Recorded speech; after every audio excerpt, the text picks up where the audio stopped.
What's up, everybody? On today's show, Shane Beamer pegs LaNorris Sellers as QB1. What took so long? And Joel Klatt names his post-spring top 25 not an SEC team at number one. Locked on SEC starts right now.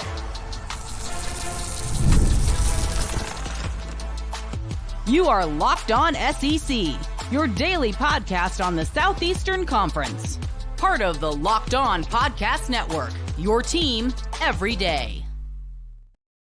And what's happening, everybody? Welcome into Locked On SEC. It's great to have you guys along on today's show. Jordan Kaye of the State newspaper in Columbia is going to join us to talk about the Gamecocks tabbing LaNorris Sellers QB1. I'm Chris Gordy. Thanks for making Locked On SEC your first listen every day. Shout out to everydayers. We're free and available wherever you get your podcasts and on YouTube, part of the Locked On Podcast Network covering your team every day. And this episode brought to you by Monopoly Go, the fast-paced game that lets you team up with friends for tournaments to unlock awesome prizes. Download Monopoly Go for free on the Google Play or App Store.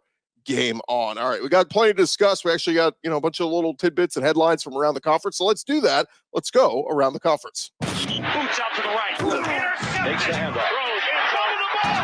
What a catch! Around the conference. And we start over at South Carolina as Shane Beamer on Monday, meeting with media members in Florence as part of the Welcome Home Tour. And he was asked if he had a QB1 announcement to make. Beamer came out and said, yeah, look, LaNorris Sellers. He did say we will continue to compete at all positions and did say the headline is going to be Beamer names LaNorris Sellers starting quarterback. But he did say Robby did a great job during spring practice along with the other QBs. He said LaNorris did a great job and I expect him to continue to compete and continue to earn that position as well. So what took so long? We're going to talk with Jordan Kaye here in a little bit to find out why they didn't name a quarterback all spring, and just suddenly here we are first week of May and he just drops, oh yeah, LaNorris QB1 right now. As he said, heading into the fall. We get it. Do we really think things will change? Do we really think this summer Robby Ashford's just going to crush it and jump LaNorris Sellers? I guess it could happen, but not very likely. All right, some other tidbits going on around the conference over at Mississippi State. Jeff Lebby picking up a defensive lineman through the transfer portal, Illinois defensive lineman Anthony Johnson. Now, we say Illinois defensive lineman. Johnson only spent the spring with Illinois. He transferred in from Youngstown State back in the January transfer portal and decided didn't really suit him. So he's going to be heading to Mississippi State. But he's heading into his fifth collegiate season, had a redshirt year at Bowling Green, and then spent the past 3 at Youngstown State. Posted 36 tackles and 5 sacks, including this past fall as a senior where he had a career numbers with 22 tackles and 4 sacks. So we'll see what he is able to do over there at Mississippi State. Over at Arkansas, they get some experience and some production with a wide receiver. Now it's spelled Khafre, but everybody I've heard pronounce it is Khafre Brown. Wide receiver coming over. He started his career at North Carolina, played for the Tar Heels his first few years, and then the past 2 seasons played for South Florida. And he's coming off his most productive season. Last year he played in 12 games, 435 yards receiving, and 5 touchdowns. And watching some film on this guy, I mean, it is big play ability. I watched some clips from his time at UNC. There was one season at Virginia. He scores on a 75-yard touchdown pass, breakaway speed. And then another year at UNC, it was another year against a different Virginia team, and he caught a 76-yard touchdown pass on a slant. I mean, maybe Arkansas wants to schedule Virginia on their schedule because this guy's just a Virginia killer. But Khafre Brown coming in and should be a good wide receiver room for Arkansas. They had him with Andrew Armstrong back, Tyrone Broden, Isaiah Satania, and Jaden Wilson. I mean, there's some good players in that room. So let's see what they look like with Taylon Green getting the football and Bobby Petrino calling plays. A few other Arkansas tidbits. They're bringing in former BYU defensive lineman Danny Saili. He announced this week he is headed to Arkansas. He signed with BYU ahead of the spring before entering the transfer portal. He played last season at Hutchinson Community College in Topeka, Kansas. Last season there, he had 21 tackles, 7.5 tackles for a loss, and 4 sacks. He was named to the 2023 Jayhawk Conference first team. One other interesting tidbit here over at Arkansas, former Major League Baseball outfielder Monte Harrison is reportedly going to give football another try. On Tuesday, Harrison committed to play football for Arkansas. According to Whole Hog Sports, he will be a walk-on for Sam Pittman's team. Now, he was a multi-sport athlete back in high school. As a football prospect, he was a 3-star, the number 6 recruit coming out of the state of Missouri. But that was in the class of 2024. We're talking a decade later.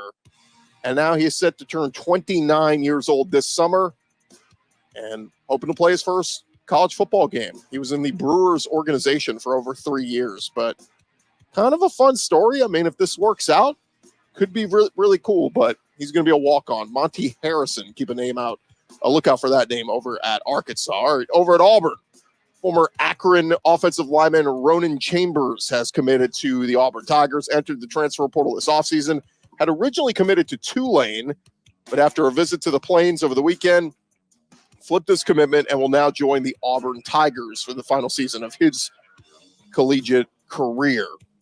Played high school ball in the state of Ohio, spent 4 seasons at Akron, appearing in 37 games, made 18 starts, 6'6", 290 pounds. Did show the ability to protect the strong side and the blind side last year in the MAC, so we'll see where Hugh Freeze opts to put him. But he's the second O-lineman to join Auburn this offseason through the portal, along with Mississippi State O-lineman Percy Lewis. So we will see what happens there. Some other negative news for the Auburn Tigers. Peachtree City McIntosh class of 2025 3-star tight end Hollis Davidson decommitted from Auburn on Monday evening. He had initially committed to Auburn back in February. 6'5", 238-pound tight end. Put out a statement, said, "I'd like to thank Auburn and Coach Freeze for giving me the opportunity to play football at the next level, but after much prayer and conversation, we feel it is way too early to have a commitment set in stone." Now, as it stands right now, they're going to get an official visit from him when they host Texas A&M on November 23rd. And in addition to that, Davidson will take an official visit to Florida on June 7th. So see where he ends up. Over at Kentucky, former Rutgers quarterback Gavin Wimsatt is joining the Kentucky Wildcats through the portal. Over the course of 3 seasons at Rutgers, he had 2,500 yards, 14 touchdowns, 17 interceptions, a 47% completion percentage. But he did have 600 rushing yards and 11 rushing touchdowns. He struggled with accuracy throughout his career. Obviously, a touchdown-interception ratio, not great, but dual threat. And out of his 600 rushing yards, he ran for 497 last season, scored all 11 of his career touchdowns on the ground last year. Led Rutgers to a 7-6 record and a victory over Miami in the Pinstripe Bowl last winter.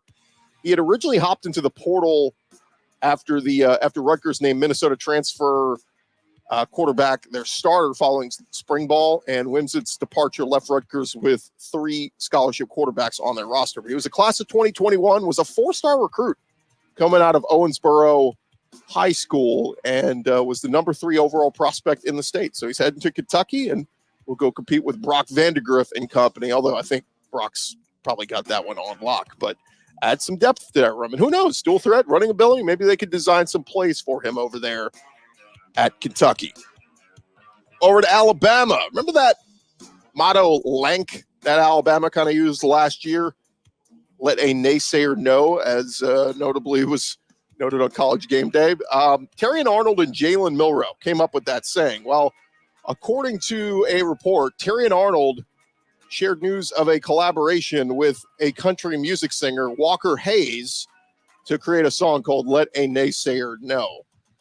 He put out there, I'll just share some inside information nobody knows about. Walker Hayes, country singer. We've got a Lank song coming out. Terrion Arnold, Walker Hayes, and Jalen Milroe releasing a country song. So Terrion Arnold recently wrapped up his collegiate career, was the first-round pick of the Detroit Lions. Of course, Jalen Milroe, still the starting quarterback at Alabama. They came up with that motto reportedly during 2022, and Arnold talked with Andy Staples last year about it, saying we were just sitting around, we were talking, we're like, man, we need something that's going to get us going, and they came up with that saying. So keep an eye out for that. If you remember Walker Hayes, the guy with the Applebee's on a date night. So we'll see if this one is catchy at all. And one more tidbit in here, let's throw it in. Georgia and Ohio State, both considered near the top of the rankings for a lot of folks. Joel Klatt, on his latest edition of the Joel Klatt Show, said this offseason, Ohio State the offseason they had and the roster they're going to put on the field, to me, makes them number one. And so where a lot of people want to plug Georgia in there, Joel Klatt is plugging Ohio State in as his preseason number one team. So here's Joel Klatt's post-spring top 25. He's got Ohio State number one, Georgia number two, Texas 3, Oregon 4, Ole Miss 5. So that's his top 5. And then the rest of the SEC teams coming in here. He's got Bama at 7, Missouri at number 10, LSU at number 14, Tennessee at 16, Oklahoma at 17, and Texas A&M sneaking in at number 25. So our first batch of talking SEC rankings where Texas and Oklahoma are both in here, and we include them into the group. So that's Georgia 2, Texas 3, Ole Miss 5, Bama 7, Mizzou 10, LSU 14, Tennessee 16, Oklahoma 17, and A&M 25. So, again, that's Joel Klatt's rankings. He probably always kind of leans a little bit too much on the side of the Big Ten. So a little bit of bias there. I say bias. It's bias because he calls the Big Ten game of the week every week on Fox. It's not like, he played Colorado, but look, when they're calling Ohio State and Michigan games every week, that's who they see in person. Clearly, he's going to give a little bit of more credit and slant to them, right? But nonetheless, we'll do our preseason rankings sometime this summer. We dive into probably post SEC media days, but look, Ohio State, they make a compelling argument, right? I mean, they hit up a bunch of pieces to transfer portal. They bring in the leading rusher from the SEC the last 2 years, Quinshon Judkins. So it makes sense. But I don't know if I'm putting Ohio State on my preseason number one list. And one more tidbit I want to give you guys. The anticipation of the new NCAA football game is coming your way soon. And saw this tidbit yesterday. Apparently, Kirk Herbstreit revealed that he's in the video game. We know that. He and Chris Fowler, but he revealed to USA Today Sports, he said, Chris and I won't be on every game. You're going to have different broadcast partners for different games depending on the magnitude. So there are reports that other broadcasters were going to be in the video game. It makes sense. If you're the big game, so if you're playing like an SEC matchup, it'll probably be like the game of the week, and you'll get Chris Fowler and Kirk Herbstreit calling the game in the video game. But if you're playing, if it's Arkansas versus Arkansas Pine Bluff, you're probably not getting those two guys. All right, thank you guys for making Locked On SEC your first listen every day. Coming up next, we're going to talk a little bit more on the South Carolina Gamecocks coming out of their spring and naming LaNorris Sellers QB1. We'll talk about that next, right here, Locked On SEC. But first, I want to remind you guys, this episode is presented to you by our friends over at eBay Motors. Look, passion, drive, and patience, it is the formula for winning championships. It's also what keeps your ride or die alive. eBay Motors has everything you need to maintain your vehicle and level it up to peak performance. From superchargers, roof racks, exhaust kits, they have got you covered. Whatever it is you're looking for, with over 122 million parts for your number one ride or die, you're always going to find exactly what you're looking for. And with that eBay Guaranteed Fit, your part is guaranteed to fit your ride every time, or your money back, because with eBay Motors, you're burning rubber, not cash, with all the parts you need at all the prices you want. It is easy to make your car the MVP and bring home huge victories. Keep your ride or die alive over at ebaymotors.com. Eligible items only, exclusions apply. eBay Guaranteed Fit only available to U.S. customers. Again, go get whatever part it is you need for your vehicle over there at ebaymotors.com. Run along here, Locked On SEC, and joining us to talk about one of the big storylines coming out across the SEC this week is Jordan Kaye, covering South Carolina for the state newspaper there in Columbia. And Jordan, welcome in, man. I know you were at an event this week for the Gamecock Club where Shane Beamer was speaking to a group of reporters, and you were in that group and kind of talking about some of the things coming out of spring. And one of the things he drops is that, hey, LaNorris Sellers is QB1 coming out of spring heading into the fall. I thought that was pretty intriguing. Yeah, he had been kind of all throughout spring, and even right after the spring game, he had not really committed to anything and just said, hey, we're gonna keep it going. This is a competition. Wouldn't really commit to anything, wouldn't name anyone, even though everyone knew that LaNorris Sellers was the best quarterback on the roster. He won like an award for offensive player of the spring, which, gives you a good indication. and then looked like by far the best quarterback in the spring game. So I don't think anyone was surprised.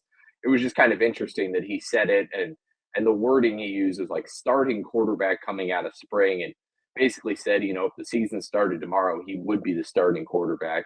He had to really put some caveats on it and said, he's a starter like right now, but that doesn't mean it's his job for sure. He's still going to compete with the Auburn transfer, Robby Ashford. And, if Robby somehow elevates himself and LaNorris dips a little bit, this could change. But right now, LaNorris is going to be the quarterback, which I think everyone expected. But for him to say it kind of made some news.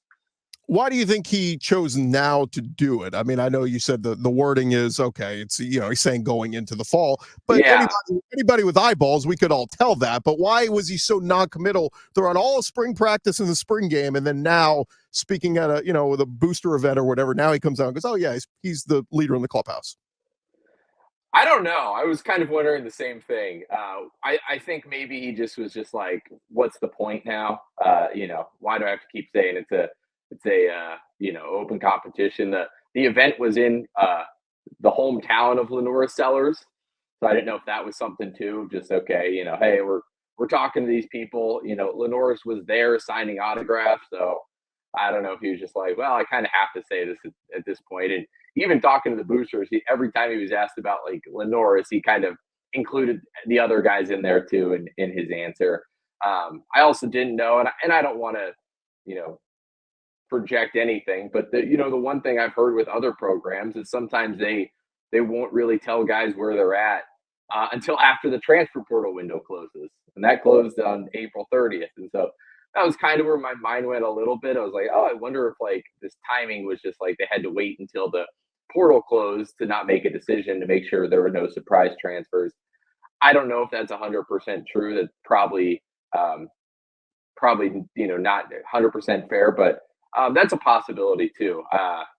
And then I think just going into the summer, he had already told, like, basically what he was saying too is he had already told like LaNorris and Robby these things. So that's why I didn't really think the transfer portal thing was probably it, because like I think he laid this out for them weeks ago. So yeah, it was a little odd that he said it now. It might have just been because of the time and place, and he was asked about it, so that could have been it too. Yeah, no, it's a good call too. I mean, obviously being there at his hometown, and then also, as much as we want to think, oh, Robby Ashford, he wouldn't have re-entered the portal again, but we've seen multiple guys do that. The guys who went in the portal in December, then entered again in spring and went somewhere else. So it's not the craziest thing. Yeah, I'm sure there has to be coaches around the country who are thinking about this. Like, okay, how do we address a positional competition right now? What wording do we use to make sure this guy, who probably does still have a chance, like, if he plays well in the fall, like Robby Ashford, if he plays well in the fall, he could be the starting quarterback. And so how do we tell him this, but, without him, kind of getting scared of transferring? And you probably don't want those guys in your program anyway. Right, exactly. Okay, so give us a thought on what you saw from Sellers. Obviously, we saw limited sample size of him in season last year, but obviously we saw the high school film. We know the excitement, the dual threat ability. What did you see from LaNorris throughout the spring? Yeah, I saw a big-bodied guy who wasn't using his size and athleticism in a bad way, which I think is like the thing you always get scared of with dudes like this. This is like the RG3 thing, where it's when you have an athlete so big and so fast that they just put themselves into harm's way constantly. And you're like, you're going to get hurt. You're making bad plays. Like, what is up? But Sellers used his legs like basically only when he needed to, only when it was kind of helping him evade the pocket or his big third down and kind of the middle opened up. The other thing I saw in the spring game, and you have to put a little caveat on it because it was a pretty vanilla offense they were showcasing, but just made the right play time and time again, which for a guy like that big, you're always expected he's going to try and, go for the home run. He's going to air it out deep, kind of throw into tight coverage because he's so athletic. And in high school, he was able to get away with that stuff. But man, it was just, hey, if something's not there downfield, I'll check down. I'll hit my easy receiver. He was like 9 of 11. Went deep on a couple passes, didn't really complete them, but man, everything else he was taking exactly what the defense gave him. And for a redshirt freshman with the athleticism to probably just bulldoze guys whenever he wants or throw the ball 80 yards, he was doing exactly what the offense called for, taking what the defense gave him. And that was kind of one of those mature things where I was like, okay, wow, this is really impressive. Like, for a young guy, this gives you a lot of hope going into the fall. More with Jordan Kaye here in just a second. But first, I want to remind you guys this episode is presented to you by friends over at Monopoly Go. Look, with Monopoly Go, you can team up with your friends for time tournaments where you work together to build up each other's boards. The more you win together, the more awesome prizes you can unlock. And there's so much to get, from unique stickers you could trade with friends to complete albums for bigger prizes, cool new playing pieces to travel the boards with, hilarious emojis for taunting your friends when you smash their buildings or heist their vaults. Again, there's so much good stuff in this game. You need to go check it out. Monopoly Go, it feels new and exciting every day with constantly changing tournaments and challenges. Of course, it's still the traditional old board that you remember with all the great marquee pieces from the Monopoly board, but a ton of new pieces include their unique mini games like digging for treasure and much, much more. There's always new timed events as well that help you win big, like massive multipliers for everything you win, or rent frenzies. There's always something fun to discover in Monopoly Go. So go get off the bench and download it today. You can find it for free on the Google Play or the App Store. It is game on with Monopoly Go. Go get it, download it today, and start playing with your friends. Also, remind you, this episode is presented to you by our friends over at Yahoo Finance. Look, wouldn't it be great if you could see all your investment and retirement accounts in one place? For more than 25 years, Yahoo Finance has been the brand behind every great investor. Whether you're a seasoned investor or you're looking for that extra guidance, Yahoo Finance gives you all the tools and data you need in one place. They're the #1 finance destination, producing a holistic look at the financial news cycle, including breaking news, original editorial perspectives, analyst ratings, independent research, and more. Securely link your brokerage accounts for a unified view of your wealth, including 401k and other investments. It's a comprehensive perspective. That's what sets apart great investors, and it's how Yahoo Finance ensures you have the insight to look at your wealth in its entirety. With a community of over 90 million users each month, their real strength is helping you on your way to financial success. So how do you get involved? Well, for comprehensive financial news and analysis, you need to visit the brand behind every great investor, and that is yahoofinance.com. The #1 financial destination, it is yahoofinance.com. That's yahoofinance.com. Continue our conversation with Jordan Kaye from the state newspaper there in Columbia. And Jordan, I thought one of the biggest issues with the South Carolina team each of the last 2 seasons was that offensive line. I mean, the protection for Spencer Rattler was lacking. When they gave him time to throw, Spencer Rattler was awesome. How much is that? I mean, how much have they retooled that O-line? But then also, I guess, how much does that solve that problem with the running ability of Sellers, where maybe he doesn't have to be perfect standing back there in the pocket because he can take off and run? Yeah, the rushing ability stuff is going to be huge. I mean, I will say, like, Rattler could run a little bit, and there were some of those plays where he had no chance at all. Like, there was no way anyone was getting out of some of those sacks. But Sellers is going to be able to extend plays. He's going to be able to break tackles when, these defensive linemen are diving at his legs trying to sack him. He's going to be able to get out of some of those things. He can run around, so that helps. The other thing with the O-line is, like, it was really bad last year, but they also had, like, 6 guys go out with season-ending injuries. At one point, 10 of the offensive linemen on the team were injured. So, like, there was just so many injuries that it was so hard to, like, judge exactly, like, what some of these guys could do or what they have coming back, because it was like you never really saw them at full strength. I don't think they had the same offensive line 2 weeks in a row until the last 2 weeks of the season. So it was just constantly moving all around. And, I expect this year they're going to have a ton of young dudes starting. I mean, there's a chance that a 5-star freshman, Josiah Thompson, starts at left tackle. There's a chance redshirt freshmen are going to be starting at guard and at right tackle. I mean, there's a chance you got to transfer in at center. There are so many young guys, so many newcomers that are going to be on this offensive line that they're going to have more depth. They're going to have, barring injuries, they'll have more depth. They're going to have a lot more talent. And so I think there is hope and optimism, but you're a couple injuries away from kind of being in a very similar spot as last year, and that is scary. I was going to ask my next question, just kind of what did you make of what they did in the transfer portal? And man, they've Yeah. had a ton there. And obviously, one of the big ones I'm looking at is wide receiver. I mean, each of the last 2 years, you've had Juice Wells, you had Xavier Legette come out of nowhere. I mean, they've had studs, and now those guys are gone. So who is going to be those go-to targets for Sellers? Yeah, I don't exactly know. I mean, it was tough to really tell in spring who's going to be the guy to step up. A lot of them are like very similarly sized. They don't have much size at wide receiver. You look at their wideouts, it's a lot of dudes who are like 5'10" to 6 feet, 170 to 190 pounds. It's like the very similar body, which is a little concerning.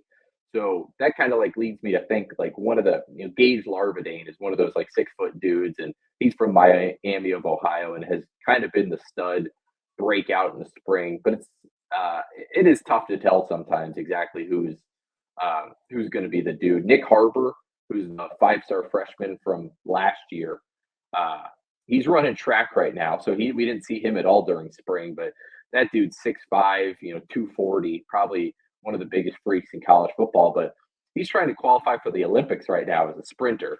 So he's my probably the go-to to be the number one receiver in the fall, but we didn't really see any of him. And then they just got this big 6'3" kid from Nevada who had 550 yards-ish last season, is kind of one of those. He's going to be the only other big-bodied dude aside from Harbor that Sellers is going to be able to throw to. So it's kind of interesting because there hasn't really been someone who's like, holy cow, like that is for sure the number one or the number two guy. It's a lot of guys who kind of like look very similar, and I don't think we're really going to know until week 1, week 2 of the season. It's like, oh wow, this dude can run routes better than anyone, or this guy just always has a knack for getting open. It hasn't been easy to see that stuff yet. Yeah, I was just looking at the numbers on Campbell from Nevada, and yeah, 6'4", and then obviously Nick Harbor 6'5". Like I felt like last year, like just get him on the field, get him involved somehow, some way, because he's just such a freak of an athlete. Yeah, I think part of it was him. He had to learn the offense too, so that was a lot harder, I think, than it made it seem. I think they brought him in as a tight end, then he switched to wide receiver, and so that was tough too. Rattler didn't have a ton of time in the pocket, and so everyone was just saying, well, just let Nick Harbor run as fast as you can. It's like, well, great, but you put a safety over top and you can't throw to him, or sometimes Spencer Rattler didn't have time to get him the ball, so it was tough. And then he had to learn the playbook, and so there were packages where he couldn't be in there at times too. He was also like 245 pounds for the season. Like he was like kind of like went in like trying to play tight end, and then he started running track this spring, and he got down to like 225, 230 something, and he was telling me, he's like, I feel like way better. Like, I feel way faster. I feel like I can like actually do everything I want, and so I think he's gonna actually slim down a little bit and probably get to like a 225, 230-ish mark, which is going to make him even faster on the field. He's going to have an entire year now of being in the system. And I think this is probably the season where you say, okay, if he's going to break out, it's probably this year. Yeah, I remember coming in, there was some talk. Is he going to play defensive end? Is he tight end? Yeah, receiver. I mean, it's like trying to figure out where to get him on the field. But yeah, it's certainly a freak of an athlete. Can't wait to see what he does this season. All right, last thing for you, Jordan. Just kind of look at the schedule, man. I mean, this is a big year for Shane Beamer coming off of the disappointing season last year, but God, his schedule's brutal. I mean, right out of the gates, week 2, you got to go on the road at Kentucky for a conference game. Then you come home for LSU. But then that month of October, it's Ole Miss, at Bama, at Oklahoma, home for A&M, and oh, by the way, still Missouri and at Clemson on the back end. Like this is brutal, man. Like I mean, is 6-6 kind of like, is that that's the most doable and that'll get us to a bowl game? Yeah, that's kind of what I was thinking. I mean, last year, so they went 5-7 last year, and they had a non-conference game. They opened up against North Carolina. They lost that game. So my thought was like, okay, realistically, if they had scheduled a cupcake instead of North Carolina, they would have been 6-6. They went to a bowl. They lost a bad Florida game that probably should have won 7 games. You're looking at this year, and I'm like, okay, you have 3 easy non-conference games. That gives me 3 wins right there. You play Vandy, there's 4 wins. And then you're starting to look like, where do the other 2 come from? Like, can you beat Kentucky at Kentucky? Maybe. Can you beat A&M at home? Maybe. Then it's just like, okay, are you beating LSU and Ole Miss at home? Probably not. Maybe LSU. Are you beating Oklahoma and Alabama on the road? Probably not. Are you beating Clemson on the road? Probably not. So I'm like, yeah, I'm kind of with you. I'm thinking, 6, 7 is probably the max. And it's so weird because I've gone to a couple of these booster club events, and everyone keeps asking about the schedule. And Beamer kind of has to play it. He's like, we don't have to play the schedule. We get to play the schedule. And, this is what you want in the AC or the SEC. If we wanted an easy schedule, we could go play in the ACC. And, that always gets some big cheers. But it's very interesting because they have one of these incredibly hard schedules, and their 3 traditional SEC rivals, they don't play. It's like the first time ever. They don't play Florida or Georgia or Tennessee. And so it's kind of crazy that the schedule is this hard and they don't even play those 3 teams and won't play them again next year either. So yeah, life is not getting easier in the SEC right now, but I'm kind of with you. If they can, I think there's a path to 6 wins, maybe 7 if they steal a game. But that's probably the bar right there. If you make a bowl game, I think it's a good season. And then no help. Like let's say they go 5-7 and the heat starts to turn up on Beamer. No help from the SEC office because they said we're keeping the schedule the same. It's just going to flip. So now you get Bama and Oklahoma at home, but then you got to go to A&M and to LSU and to Ole Miss, and it's like it still is just as hard. So I don't know, man. It's going to be tough. And it doesn't help. I mean, I think South Carolina is one of these schools that doesn't. I'm not sure exactly their position. I haven't asked Shane or the AD, but I'm guessing they're one of these schools that doesn't want 9 SEC games because they need those 3 non-conference cupcakes because they have to schedule Clemson every year. And so that's basically an SEC game. So theoretically in their eyes, it's like, we're already playing 9 SEC games.